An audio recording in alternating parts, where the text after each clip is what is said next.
Europe کے ایک چھوٹے سے شہر میں ایک مولوی صاحب رہا کرتے تھے۔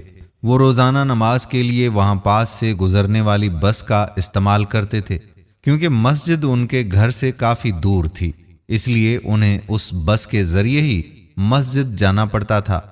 چونکہ ان کا ہر روز کا یہ معمول تھا اور ہر روز اس وقت جو بس جاتی تھی وہ اس میں سوار ہو جاتے تھے، اسی لیے اس بس کا ڈرائیور بھی ایک ہی ہوا کرتا تھا۔ ایک دن جب بس میں وہ نماز ادا کرنے کی غرض سے سوار ہوئے تو انہوں نے ڈرائیور کو کرایہ ادا کیا۔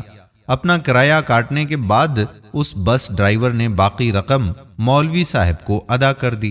وہ یہ رقم لے کر آ کر اپنی سیٹ پر بیٹھ گئے اور آ کر اپنے پیسے گنے، مگر انہیں معلوم ہوا کہ یہ رقم ان کی اصل رقم سے بھی زیادہ ہے۔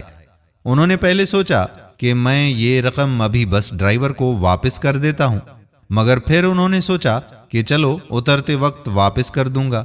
پھر ساتھ ہی ان کے دل میں یہ خیال آیا کہ کوئی مسئلہ نہیں ہے، ایسا کرتا ہوں کہ میں یہ رقم اپنے پاس رکھ لیتا ہوں، یہ کون سی کوئی بہت بڑی رقم ہے جس کا ان کو کوئی فرق پڑے گا۔ ویسے بھی یہ بس کمپنی والے اپنی بسوں سے ماہانہ لاکھوں روپے کماتے ہیں، اتنی معمولی سی رقم کا ان کو تو معلوم بھی نہیں ہوگا۔ ایسا کرتا ہوں میں یہ رقم رکھ لیتا ہوں، انہیں واپس نہیں کرتا۔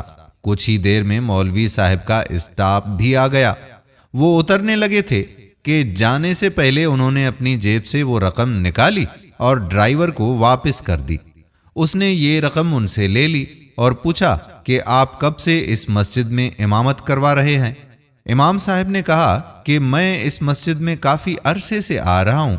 ڈرائیور نے کہا کہ اصل میں اس مسجد میں کافی عرصے سے آ رہا ہوں، مجھے اسلام میں بہت دلچسپی ہے، میں اسلام سے بہت متاثر ہوں، میں اسلام کو مزید پڑھنا چاہتا ہوں، کیا آپ مجھے اس کام میں مدد کر دیں گے اور میری رہنمائی فرمائیں گے؟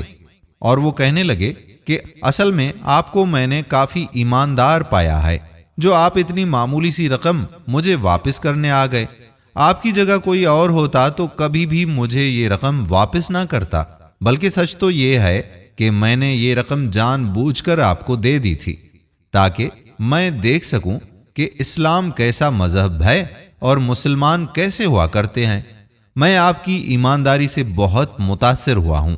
مولوی صاحب نے اس سے دین کی مزید معلومات دینے کا وعدہ کر کے بس سے اتر گیا، مگر اس وقت مولوی صاحب کی حالت بہت زیادہ خراب ہو چکی تھی۔ ان کے ماتھے پر پسینہ آ چکا تھا، ان کے پاؤں تلے سے زمین نکل چکی تھی، ان کی سانس بھی اکھڑ رہی تھی، ان کا چلنا بھی مشکل ہو رہا تھا، ان کی آنکھوں سے مارے غم کے آنسو نکل آئے تھے۔ وہ اللہ سے معافی مانگنے لگے کہ یا اللہ مجھے معاف کر دو، آج میں کتنے بڑے گناہ کا مرتکب ہونے جا رہا تھا، آج میں اتنی معمولی سی رقم کے لیے اپنا دین بیچنے لگا تھا، اگر آج میں اس کی رقم واپس نہ کرتا تو یہ اسلام سے بدظن ہو جاتا اور کبھی بھی اسلام کی طرف یہ مائل ہی نہ ہوتا۔ ناظرین، ہمیں چاہیے کہ ہم اپنے روزمرہ کی لین دین میں ایمانداری سے کام لیں، کیونکہ ہم نہیں جانتے کہ کب کون ہمارے ایمان اور اخلاق سے متاثر ہو کر اسلام میں داخل ہونا چاہتا ہو۔ ہمیں دنیا بھر میں اسلام کے بارے میں اچھا تاثر دینے کے لیے اس کی حقیقی تعلیمات پر عمل کرنا ہوگا، تاکہ دوسرے مذاہب کے لوگوں کے دلوں سے اسلام اور بالخصوص مسلمانوں کے بارے میں منفی خیالات کو نکال سکیں۔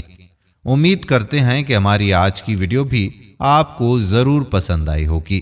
آنے والی ویڈیو تک اپنے میزبان قادر بخش کلہوڑو کو اجازت دیجیے۔ اللہ حافظ۔